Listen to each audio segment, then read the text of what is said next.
Pues de esto debe hacer por lo menos 20 años. Quien les habla, pues había hecho tele, había hecho radio, pero toda deportiva, y de repente pues empezaba en otra emisora. Cuando un día le pasaron un mensaje que Conchita te felicita por esto, que Conchita te felicita por lo otro. A veces no, que Conchita no le ha gustado esto que habéis dicho. Y caray, cuando me enteré que era Conchita Cammani la que mandaba esos mensajes, pues me empezaron a temblar las piernas. La conocí en aquel momento, hablamos, nos conocimos personalmente y yo presumía que entre mis oyentes había una señora estupenda que es tu madre. Mi madre, efectivamente, Conchita Cammani.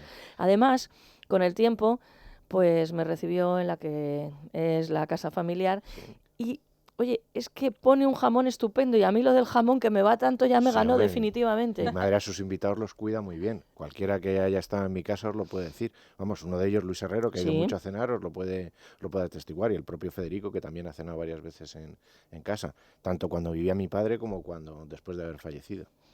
Precisamente ahora que dice lo de su casa, si tu casa hablara, porque yo creo que uno de los recuerdos más bonitos que tengo de las tertulias de Sin Complejos era el post-tertulia, ¿no? Cuando nos tomábamos el café y Emilio contaba tantas anécdotas de lo que vivía en esa casa, ¿no? En la que estaba Jaime Cammani escribiendo y que recibía muchas visitas. Es que aquello era muy divertido. Yo, pues me recuerdo con eso, con 10, 12 años, que empecé a tratar de quedarme a las conversaciones.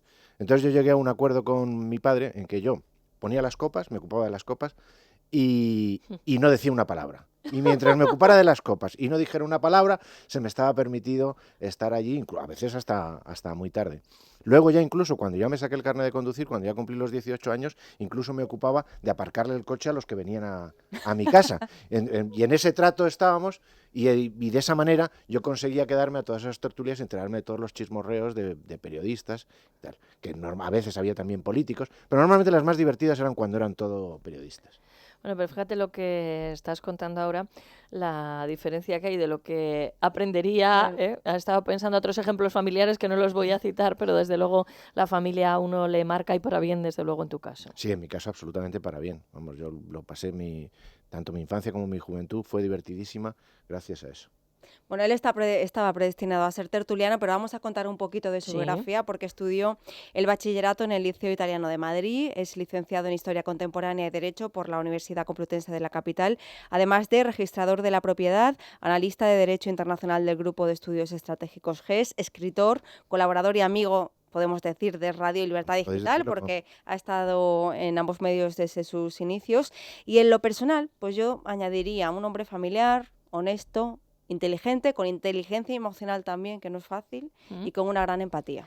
Es más, la pregunta que te queremos hacer en este momento y que te vamos a hacer es ¿cómo con estos enemigos que tienes aquí te atreves a venir a que te hagamos una Al entrevista? contrario, por Dios, yo vengo encantado. En cuanto me lo propusisteis, y yo encantado, vamos, a todas las cosas de la casa, vengo siempre encantado. Pero a esta muy especialmente con Jessica y contigo. Emilio, no me pega lo de registrador de la propiedad, como que no me encaja. Me parece algo como de un señor muy serio, algo como que no eres tú. Bueno, tiene su razón de ser. Yo imagino eso, sí, lo Tiene imagino, su pero a razón ver de cómo ser. lo justificas. Pues he dado muchos tumbos. La primera idea mía, hubo un año en el colegio. Al final, en junio, aprobaba siempre, menos un año que me suspendieron en inglés. Pero los primeros parciales que me daban los suspendía, tenía una cantidad de suspensos brutal. Y un año logré ser muy democrático y lo suspendí todo, menos el dibujo. Que eso sí, me pusieron un 8. Y como me pusieron un 8 en dibujo, pues entonces yo tendré que ser arquitecto. Total, que me metí en la escuela de arquitectura. Allí hice lo que mi padre llamaba bacarra, que es suspender todas, también muy democrático, y entonces dijo, esto no puede ser. Total, que entonces yo había estado dando las vueltas a la posibilidad de ser periodista. Pero mi padre siempre decía en aquella época en que comenzaba a ser el periodismo una carrera universitaria, que era preferible, en vez de hacer la carrera exclusiva de periodismo, hacer cualquier otra cosa y de ahí pues sacar una especialidad para el periodismo. Yo qué sé, pues haces derecho y te especializas en tribunales, o haces economía y te especializas en información económica, este tipo de cosas. Y entonces, por esa razón, como ni la economía me gustaba, ni tampoco me apetecía lo del derecho, que no me apetecía nada, para no engañarnos, pues cogí y me puse a hacer historia contemporánea, que me parecía una cosa que era como muy apropiada con idea de ser periodista. Pero ¿qué ocurrió? Que mi padre se negó en redondo a que fuera periodista. se fue poniendo, se fue tal, y como yo era relativamente dócil, pues digo, pues chico, por lo del periodismo, tal. Total, que entonces pensé, pues voy a centrarme en la historia y voy a ser historiador. Y entonces pues yo sacaba relativas buenas notas, a pesar de que en el bachillerato había sido un desastre, pero en historia tengo un expediente apañado, no para tirar cohetes, pero apañado. Y entonces pues yo me fui al departamento de Historia Contemporánea, la de Universal, porque me gustaba más la historia universal, la Guerra Fría y todas estas cosas que no la historia de España, o la Guerra Civil de la República, que era lo que se dedicaba a todo el mundo en aquella Además se época. hacen muchas películas ya de eso. No, y es un horror. Y entonces me dijo, perfecto, Emilio, pues nada, pues tú entrarás en el departamento. El problema que tenemos es que tenemos 6 tíos pendientes de entrar, 3 de ellos con la tesis doctoral terminada. Tú vete haciendo la tesis y tal. Y yo digo, bueno, esto son 6, 7 años. Total, que mientras tanto yo para cubrirme las espaldas me había matriculado en Derecho. Y yo lo que hacía en Derecho era que cuando llegaba junio me iba a las chicas, a las niñas de primera fila, les pedía los apuntes y con eso, chica, mal que bien, pues sacaba entre junio y septiembre, iba sacando las cosas. Total, como vi que con la historia no me podía ganar la vida, que mi padre no... Lo de que mi padre no le gustara que yo fuera periodista tenía además un inconveniente grave. Ahora vosotras sabéis que la gente profesionalmente se las apaña mandando currículums a las empresas. En mi época eso no se hacía.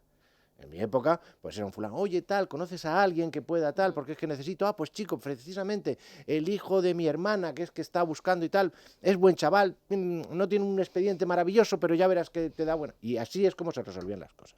Entonces yo me imaginaba, con el apellido este que tengo, que no se despinta ni para atrás, presentándome en cualquier periódico, con lo que iba a pensar cualquier director o cualquier persona que se planteara insensatamente contratarme, diría, si su padre no llama para dar la cara por él, este es un tronco de mucho cuidado. Total, que renuncié también a eso y entonces, visto que con la historia no había manera, que con el periodismo tampoco, pues esto va a tener que ser con el derecho.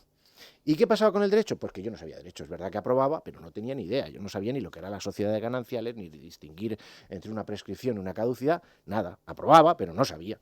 Y entonces digo, bueno, pues ¿qué manera hay de aprender lo que no he estudiado durante la carrera?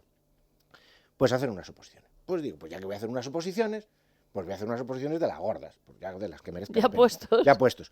No tanto con idea de aprobar, sino con idea de aprender. Y luego, pues bueno, pues cuando ya me suspendan, que me suspenderán, pues ya habré yo cogido un poco de conocimientos de estos y en un despacho, pues yo creo que más o menos me las apañaré. Pero ¿qué pasó? Que me puse a preparar las oposiciones y cuando llegaba, es que llevaría 5 o 6 meses, digo, uy, esto no es para aprender derecho, esto es para sacarlas. Si no es para sacarlas no tiene sentido, esto es absurdo. Esto es para sacarlas. Momento en el cual ya me decidí, me estuve remoloneando todo lo que pude, pero ya me di cuenta que me tenía que enchufar 12 horas diarias, encerrarme en un sitio. ¿Y lo que sufrió tu mujer? Claro, sí, mi mujer, que yo la conocí cuando ella tenía 17 años, yo tenía 19 y a los 25, es decir, cuando ya llevábamos 6 años de novios, le dije que iba a preparar registros. Que no se me cayó allí desmayada de... Porque es muy alta y si no hubiera sido muy fuerte el golpe. Y de milagro. Pero bueno, el caso es que bueno, a un determinado momento me puse seriamente a prepararla y gracias a Dios las aprobé. Es verdad que en esto sería injusto decir que fue solo, única y exclusivamente a mi esfuerzo. Es verdad que me esforcé como un marrano y que estudié como un cochino y tal. Pero también es verdad que un poco de suerte también tuve, porque siempre hace falta en la vida. Bueno, pero con todo lo que habías estudiado, desde luego que si no sabías responder por una carrera, sabías responder por otra. Hay una fecha, desde luego, que son importantes en tu vida. Tu padre, Jaime Capmany, fue columnista habitual de ABC desde el año 77 hasta el mismo día de su fallecimiento en el año 2005, que es algo espectacular y muestra mucho cómo es esa personalidad. Día en que, a pesar de estar enfermo, pues él lo primero que hizo, dejar su columna que escribía y que repasaba tu madre, que además era muy exigente, si había algo que no le gustaba, pues le ponía los peros y todo lo que hubiera que poner. Lo decía así, esto, Jaime, es una porquería. Dice, hombre, Conchita, una porquería, ¿no? Esto es una porquería, tú lo puedes hacer muchísimo mejor. Y ahí lo tenías el pobre humildemente vuelto a ponerse a tratar de mejorar lo que en realidad ya era muy bueno. Y bueno, pues desde luego que si hay personas que merecen tener una calle, una plaza o su nombre en cualquier institución, pues desde luego es Capmany, Jaime Capmany. Ha habido polémica al respecto porque hay gente que se empeña en negar las evidencias, pero en el distrito de Madrid, en Tetuán, hace ya unos cuantos años, estando y está todavía al frente Paloma García Romero, que es la concejala presidenta del distrito, pues se pusieron en marcha unos premios con el nombre de Jaime Cammani, no unos premios de redacción simples, sino que haciendo honor a la figura de tu padre, por un lado se pide a los peques participan del distrito, todos los alumnos, premio de redacción periodística, y el premio de dibujo no es un dibujo cualquiera, sino que es la viñeta periodística. Para ello se le pidió a tu madre, a Conchita, una foto, algún grabado, algún dibujo, y pues dio la posibilidad de utilizar una viñeta que es estupenda, porque además está Usía también en la viñeta, está Mingote y está Cammani. Pues Paloma García Romero te ha dejado un mensaje. Como concejala del distrito de Tetuán, es para mí un placer dar las gracias en directo a la familia Cammani, a Emilio y sobre todo a su madre Conchita por la generosidad que tuvo ya hace más de 7 años en permitir que este distrito tuviera un certamen dirigido a todos los colegios de Tetuán de columna periodística y viñeta. Desde entonces, desde los 7 años que llevamos, la participación de nuestros alumnos ha sido cada vez más constante. Cada año batemos récords de participación. Este año conseguimos casi 3.000 trabajos entre los alumnos de nuestros distritos y yo creo que es una buena, magnífica manera de entre nuestros escolares fomentar la lectura, fomentar la cultura y fomentar la posibilidad de contar en poco, en una columna periodística, la realidad de los problemas que les afectan. Hemos dedicado temas diferentes para que los alumnos lo pudieran dedicar a su rincón preferido, a las historias de mis abuelos, al Internet, a Yo quiero ser, asuntos que les preocupan mucho a nuestros escolares, y nos hemos encontrado con unos relatos magníficos que a veces nos han hecho reír, a veces nos han emocionado, pero que siempre creemos que han sido positivos para su educación, y eso indudablemente se lo debemos, y todos los escolares y nosotros como Ayuntamiento de Madrid se lo debemos a la familia Cammani. Muchas gracias a Paloma. La verdad es que Paloma fue muy valiente porque mi padre era falangista, nunca lo negó. Cuando llegó la transición, pues estaba entre las personas que más o menos integradas en el régimen, comprendía que aquello no podía sobrevivir a Franco, y puso su granito de arena para que esto evolucionara a una democracia más o menos homologable con el resto europeo, como tantísimos españoles en sus diferentes puestos, tanto arriba como abajo. Y en distintos bandos también. Y en distintos bandos, efectivamente. Pero lo cierto y verdad es que ser falangista en España ahora pues significa, es un baldón que no es posible sacarte de ningún pozo en el que puedas estar metido. Y mucho más, si te dedicas a la política, hay que ser muy valiente para reconocer que, al margen de ideologías políticas y de trayectorias personales, mi padre era un gran escritor. No porque lo diga yo, sino porque está reconocido como uno de los mejores periodistas del siglo XX. Y si tú hablas de 5 columnistas españoles del siglo XX, con toda seguridad uno de ellos ha de ser mi padre.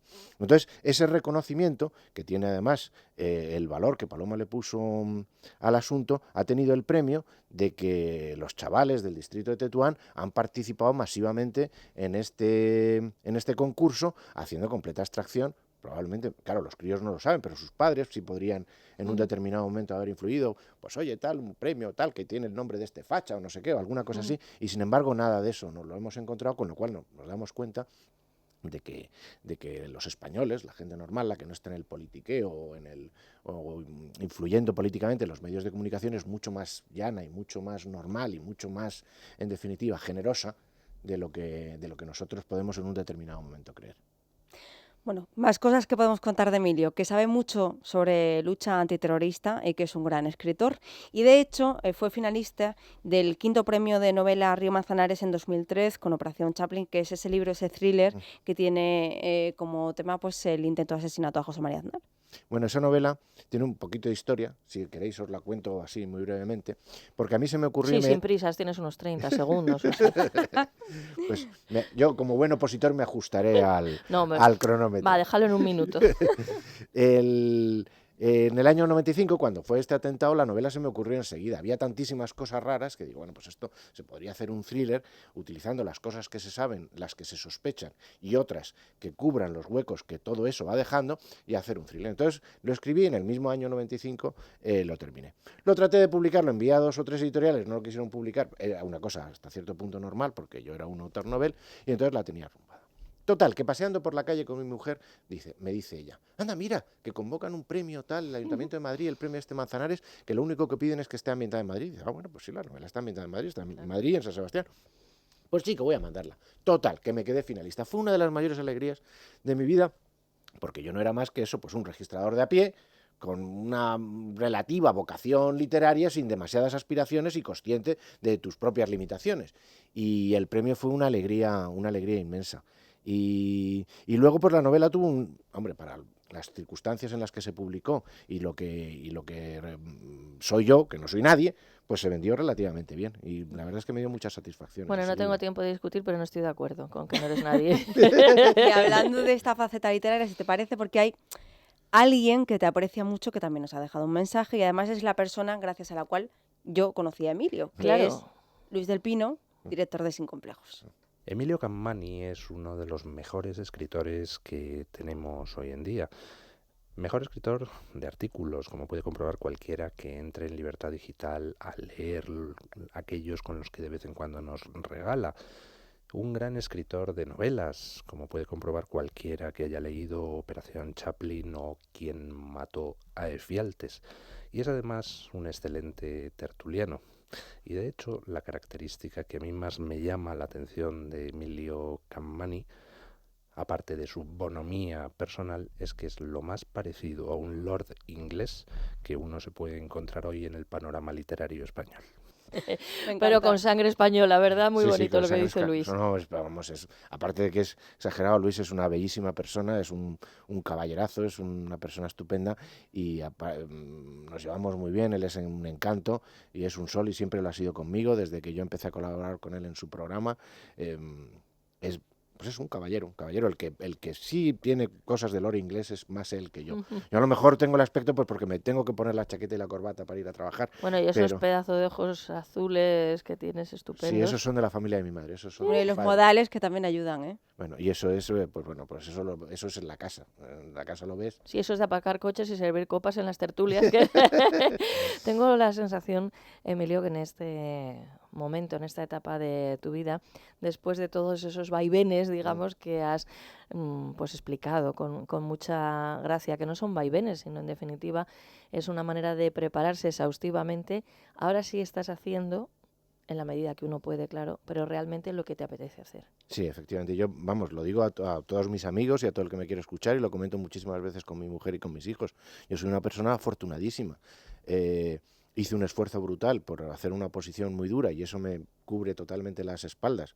A alguien le podrá parecer injusto, pero lo cierto y verdad es que eso me da margen para no tener preocupaciones que ahora son tan frecuentes en otras personas, y esta casa me da la oportunidad de dar salida a mi vocación. En la medida de lo posible, yo procuro hacer todas las cosas que en Libertad Digital me piden con la máxima profesionalidad, sin ser un profesional y ser simplemente un aficionado. Y yo qué sé, Mario Noya me llama para escribir un artículo y yo me pongo como si me lo fuera a publicar el New York Times. Y vengo a la tertulia y me veo todos los periódicos en el tiempo que me deja mi trabajo para venir lo más informado posible. Pero es que luego, además de eso, es que me lo paso como un enano, o sea, como un mico, tanto escribiendo como colaborando con esta casa en esto que hacéis. Bueno, ya cuando vengo ya a esto, a que me pongáis por las nubes y tal, ya entonces ya es que... Bueno.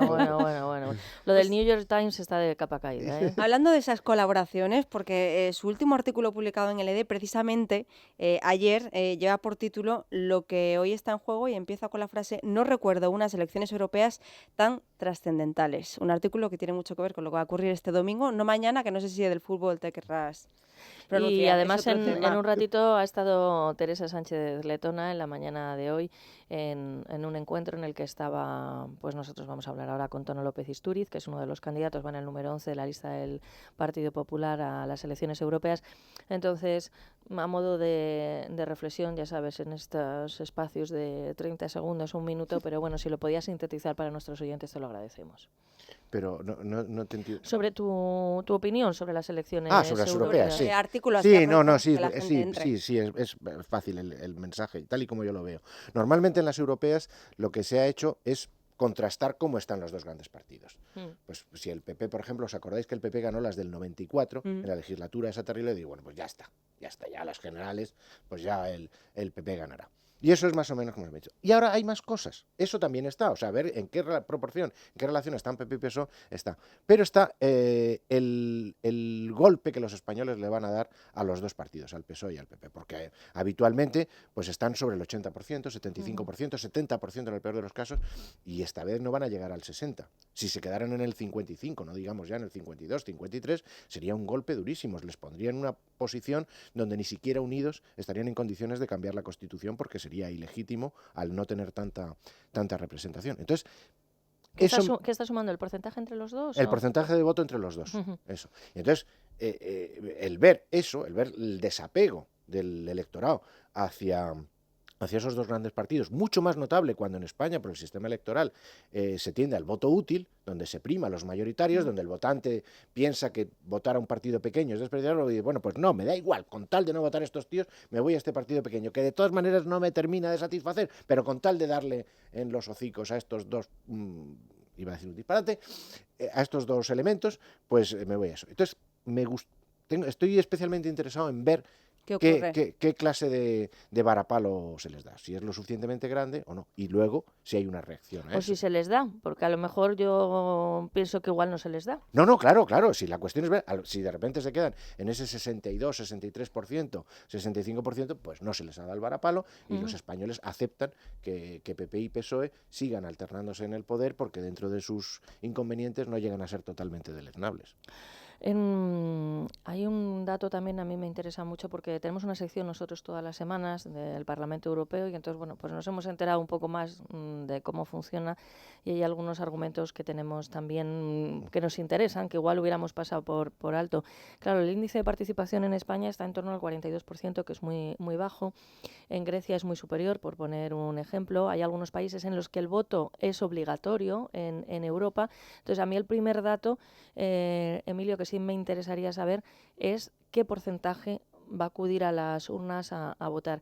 Porque las encuestas que veo, que la gente que no tiene ni idea de que se celebran las elecciones europeas, no creo que sean ciertas. Otra cosa es que interesen o no interesen. Entonces, a mí me interesa primero ese dato y luego lo que tú dices, a ver, todo este bulle que se está notando en qué se traduce. Así que, bueno, habrá que esperar por lo menos a las 12 de la noche del domingo, porque hay varios países y aunque se conecte antes para ver cómo queda, o si se tiene que llegar a acuerdos la próxima semana también, que es otra de las hipótesis, si entras muchos pequeños partidos. Bueno, pues don Emilio Cammani, encantados de tenerle aquí en su programa. Yo encantado de haber venido. Y hasta cuando quiera. Yo mismo digo. Y recuerda a Conchita. Yo se los daré de tu parte.